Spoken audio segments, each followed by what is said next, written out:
សង្គ្រាមមួយនេះខ្មែរភ័យឬថៃភ័យជាង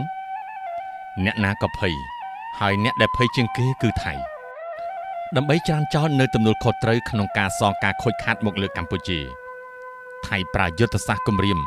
បំបែកសាមគ្គីបំបាក់កម្លាំងដោយបញ្ចេញអាវុធទំនើបសឹងតែគ្រប់មុខដើម្បីបង្អួតបង្ហាញនិងកំញាញ់ខ្មែរឲ្យភ័យខ្លាចនិងព្រមចុះចាញ់ថៃផងខ្លួនជ្រៅនឹងការកសាងកំហុសពីចំនួនបិទព្រំដែនឯកតោភាគីដែលដោះស្រាយមិនចេញជាមួយពលរដ្ឋថៃคล้ายជាអ ுக ្រិតកម្មសង្គ្រាមទៅវិញថៃខ្លាចជាងគេគឺអ្នកលូកដៃជួយខ្មែរថៃកំញាញ់ចិនបញ្ចេញអាវុធអាមេរិកកូរ៉េថៃកំញាញ់អាមេរិកធ្វើជាស្និទ្ធស្នាលនឹងចិនធ្វើម៉េចកុំឲ្យមហាអំណាចទាំងពីរជួយខ្មែរបានថៃយកលេសច្រានចោលការចរចាម្ដងហើយម្ដងទៀតព្រោះគេដឹងថាចរចាមិនឈ្នះខ្មែរនឹងកាន់តែបង្ហាញថាគេមិនខ្លាចទាំងចិននិងអាមេរិកព្រោះដើម្បីកុំឲ្យនរណាមួយអាចលូកដៃជួយខ្មែរបានថៃមានប្រយោជន៍ច្រើនឲ្យពួកមហាអំណាចជាងខ្មែរយ៉ាងណាក៏គេត្រូវទុកមុខឲ្យថៃមុនដែរតែយុទ្ធសាស្ត្រសម្លុតគំរាមបង្ហាញបង្អួតសាច់ដុំប្រើសិលវេទមន្តអស់ពីខ្លួននេះគឺយុទ្ធសាស្ត្រអ្នកទល់ច្រកក្នុងសង្គ្រាមប៉ុណ្ណោះទៅមុខក៏មិនកើនទៅក្រោយក៏មិនកើនថៃធ្វើសង្គ្រាមជាមួយខ្មែរបែបវង្វេងផ្លូវមិនមានគោលដៅច្បាស់លាស់វ័យប្រហារទាំងទាហាននិងស៊ីវិលថៃវាយតបថ្មើរជើងខ្មែរមិនបែកវាដូរទៅបំភ័យស៊ីវិលវិញថៃបំផ្លាញហេដ្ឋារចនាសម្ព័ន្ធសាលារៀនសាសនាបូជនីយដ្ឋានពិសេសគឺវាបានផ្លោងប៉ះដល់ប្រាសាទបុរាណដែលជាកំហុសដ៏ធ្ងន់ធ្ងរថៃវាយបណ្ដាលគិតបណ្ដាលគឺកាន់តែជ្រៅទៅកាន់អ ுக ្រិតកម្មសង្គ្រាមឯនៅក្នុងស្រុកថៃវិញគ្រោះធម្មជាតិផងបែកបាក់សាមគ្គីផងនយោបាយមិនច្បាស់លាស់ចលាចលទាំងក្នុងស្រុកផងទាំងអន្តរជាតិផងពាណិជ្ជកម្មការទូតបញ្ហាក្នុងការរៀបចំស៊ីហ្គេមជាពិសេសឧស្សាហកម្មនាំចេញការវិនិយោគក្នុងស្រុកសេដ្ឋកិច្ចថៃដាំក្បាលចុះមិនទាន់ដោះស្រាយឲ្យពលរដ្ឋថៃខ្លួនឯងផង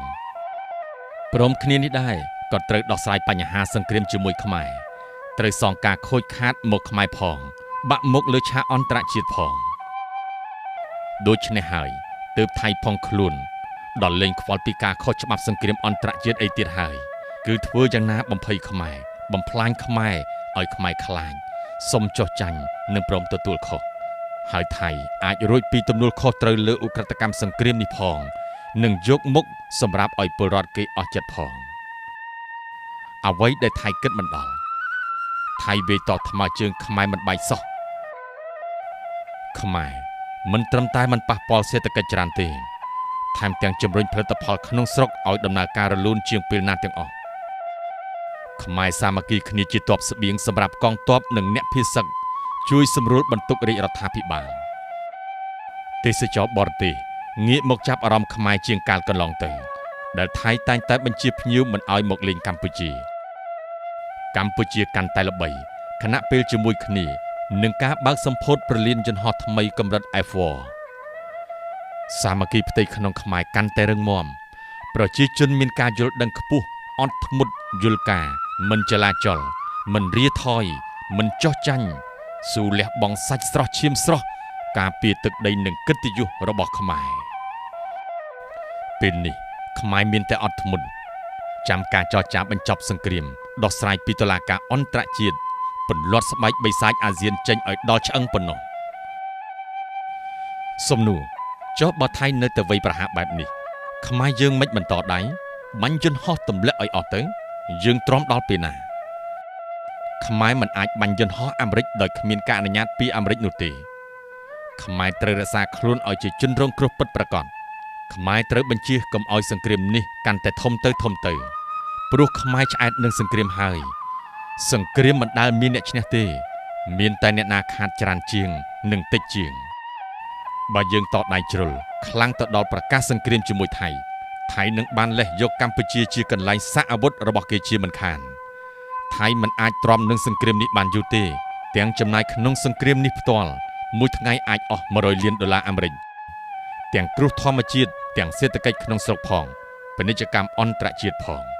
ថៃមិនអាចឲ្យសង្គ្រាមនេះអូសបន្លាយបានយូរទេព្រោះវាស៊ូមិនបាន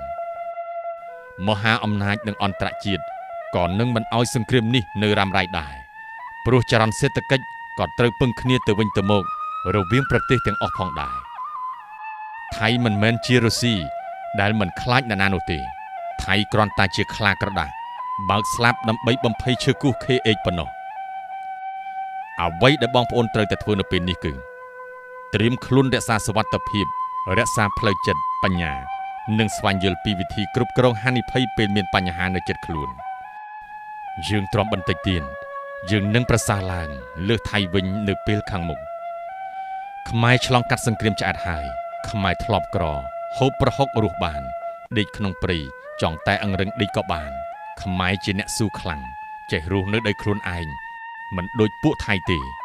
សូម្បីតែលិចទឹកដល់ដំបូលហើយសុកចិត្តអត់បាយទុំលើដំបូលចាំរត់គេមកជួយ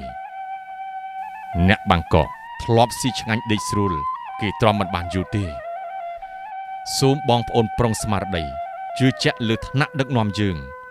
ងត្រូវរួមគ្នាស្ដារកិត្តិយសយើងមកវិញព្រោះថៃវាបំភ្លៃសឹងតែគ្រប់សារព័ត៌មានយើងជាជនរងគ្រោះពិតប្រាកដថៃត្រូវសងការខូចខាតមកខ្មែរទាំងអស់ចំពោះឧក្រិដ្ឋកម្មសង្គ្រាមមួយនេះ